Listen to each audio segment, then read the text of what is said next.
चलिए, आपका स्वागत है स्पेशल रिपोर्ट में। मैं हूं आपके साथ पुनीत मिश्रा। विजयपुर विधानसभा उपचुनाव के नतीजे तो आ गए हैं और नतीजे आ गए हैं और ये बीजेपी के पक्ष में नहीं रहे। कांग्रेस ने फिर से ये सीट आखिरकार हासिल कर ली। अब यहां पर दोर्द गांव जो है, यहां पर मच गया है बवाल। नतीजे आए और उसके रात होते होते यहां पर हो गया बवाल। बदमाश उत्पात मचाते नजर आए। एक घर को खास तौर पर टारगेट किया गया, 4 लोगों से मारपीट की गई और श्योपुर तक इसकी दहशत फैल गई। आलम यह रहा कि दुकानदारों ने उत्पात के डर से दुकानों को भी बंद कर दिया। उधर बीजेपी उम्मीदवार रामनिवास रावत चुनाव हारने पर भी मंथन कर रहे हैं। बताया जा रहा है कि विजयपुर में जब चुनाव हुए तब नतीजों के बाद बवाल हुआ। अब ऐसे में सवाल कि आखिर कौन है वो जो हमेशा बवाल करते हैं।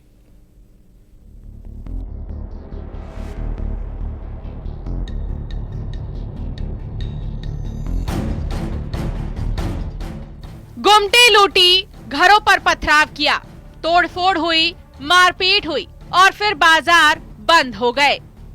ये तस्वीरें विजयपुर की हैं, जहां बवाल मचा है।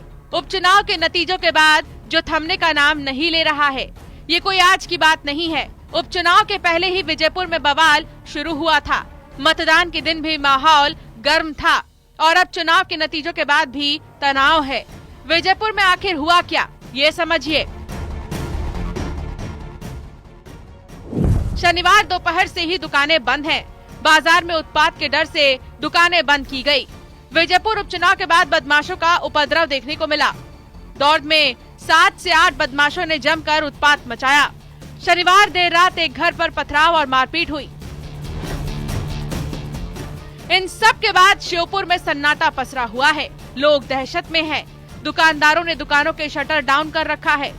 बताया जाता है कि विजयपुर विधानसभा सीट पर जब जब चुनाव होते हैं, नतीजा चाहे किसी के भी पक्ष में आए, कुछ असामाजिक तत्व उत्पात मचाने पहुंच जाते हैं।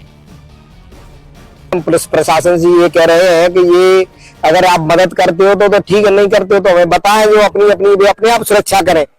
आदमी बहुत भयभीत है। शर्मा घर पे जाके पहले ईंट पत्थर दिए, फिर के बाद में लाठी दी, उसके बाद में गाली गलौज दिए और मोटर का रिंगा मिंगा तोड़ दिया। पूरा उर्फ मारू और मारा सिंह दोनों नाम है उसकी, और दूसरा सुनील उर्फ आशा।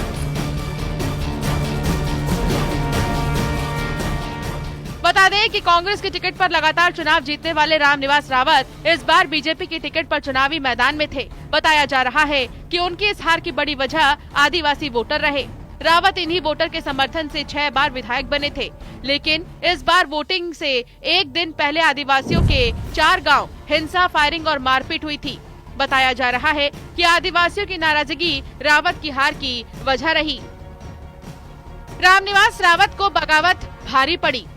बीएसपी की उपचुनाव से दूरी, आदिवासी वोटरों की नाराजगी, सिंधिया का प्रचार नहीं करना एक बड़ा फैक्टर है। कांग्रेस की पारंपरिक सीट थी ये। दल बदल चंबल में पसंद नहीं आई। मुकेश मल्होत्रा मजबूत उम्मीदवार कहलाए। विजयपुर में बीजेपी की हार पर प्रदेश अध्यक्ष वीडी शर्मा ने कहा कि कम मतों से चुनाव हारे हैं। रामनिवास रावत के भीतरघात वाले आरोप पर उन्होंने कहा कि बीजेपी के कार्यकर्ताओं ने अथक मेहनत की। कांग्रेस ने वहां झूठ का परसेप्शन बनाया और आदिवासियों के सामने गलत तथ्य रखे। हम हारे जरूर हैं, लेकिन भारतीय जनता पार्टी के कार्यकर्ताओं ने जो मेहनत और परिश्रम किया है वो एप्रिशिएबल है। झूठ का परसेप्शन बनाया कि आदिवासियों पर आक्रमण किया और भारतीय जनता पार्टी का नाम लिया, ये घटना दुर्भाग्यजनक थी। लेकिन कांग्रेस ने योजनाबद्ध तरीके से इसको कराया और करा के परसेप्शन बनाया। इसमें कहीं न कहीं थोड़ा नुकसान जरूर हुआ। उपचुनाव के बाद से विजयपुर चर्चा में है। वो इसीलिए भी क्योंकि कांग्रेस छोड़कर बीजेपी में आए रामनिवास रावत को वन मंत्री बनाया गया था। ये कहा जा रहा है कि विजयपुर में हार के बाद रावत ने इस्तीफा दे दिया है। रावत के इस्तीफे की खबरों के बीच विजयपुर में तनाव का माहौल है। ग्रामीण दहशत में हैं और पुलिस पर कार्रवाई न करने का आरोप भी लग रहा है। हालांकि यहां चुनाव से पहले और बाद में भी हिंसा की घटनाएं हो चुकी हैं। Bureau report, news 18। और इस बीच सबसे बड़ी खबर क्या है? सबसे बड़ी खबर यह है कि पहले भी बवाल हुआ था, जब वोटिंग होनी थी उसके एक दिन पहले बवाल हुआ, गोलियां चली। जिस दिन वोटिंग थी उस दिन बवाल हुआ, नतीजे आए, रात का इंतजार किया गया, उस दिन भी बवाल हुआ, दुकानें अब बंद करनी पड़ी। इस बीच खबर यह है कि पुलिस पर आरोप है कि कार्रवाई नहीं कर रही है। शिवकांत आचार्य हमारे सहयोगी हमारे साथ जुड़े हुए हैं। और शिवकांत, ये बहुत गंभीर आरोप है और ये बताता है कि पुलिस के ऊपर अगर ये आरोप लग जाए तो फिर तो पक्षपात किया जा रहा है, ये आरोप लगेंगे। और भी चीजें हैं जो होने दी जा रही हैं जानबूझकर। बिल्कुल पुनीत, आपने बिल्कुल सच कहा कि पक्षपात के आरोप लग रहे हैं और यही आरोप चुनाव से पहले भी लगातार पुलिस प्रशासन पर और चुनाव आयोग पर भी कांग्रेस पार्टी ने लगाए थे। और कल रात में जो बवाल हुआ, गुमठी में तोड़फोड़ी की गई, लूट की गई और 4 लोगों के साथ मारपीट की गई, उसका आरोप भी कथित तौर पर इसी आधार पर लगाया गया कि प्रशासन द्वारा कोई कार्रवाई नहीं की गई है। और इसी को लेकर लगातार शिकायत भी की गई थी चुनाव आयोग के द्वारा। और फाइनली रिजल्ट जब मुकेश मल्होत्रा के पक्ष में आया तो और इस चीज की जो आरोप लगा रहे हैं उनकी तरफ से एक प्रकार से कह सकते हैं पुष्टि की गई है कि बवाल होना तय था, क्योंकि रामनिवास रावत जो इतने कद्दावर नेता रहे हैं वो चुनाव हार गए थे और इसके बाद से ये सब बवाल शुरू हुआ है।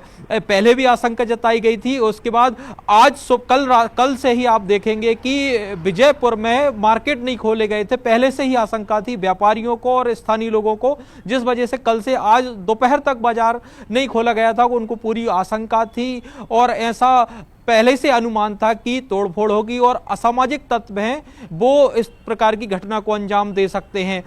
बस उसी के मद्देनजर आज सुबह जब जीतू पटवारी ने एक ट्वीट किया, क्या कहा कि लोकतंत्र की जीत हुई है। इसके साथ ही ये बताया कि विजयपुर में तो हमारी जीत हो गई है क्योंकि लोकतंत्र ने वोट किया है।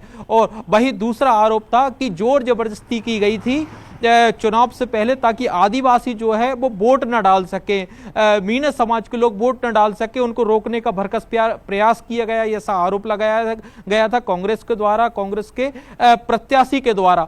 और वो कहीं ना कहीं चीज सामने देखने में भी आ रही है। अब देखते हैं, प्रशासन का कहना है कि जो भी असामाजिक तत्व है हम उन पर कार्रवाई करेंगे और जो भी नियम विरुद्ध होगा उन पर एक्शन लिया जाएगा। लेकिन अभी फिलहाल तो एक्शन की कोई बात सामने नहीं आई है पुनीत। लेकिन ये शिवकांत, ये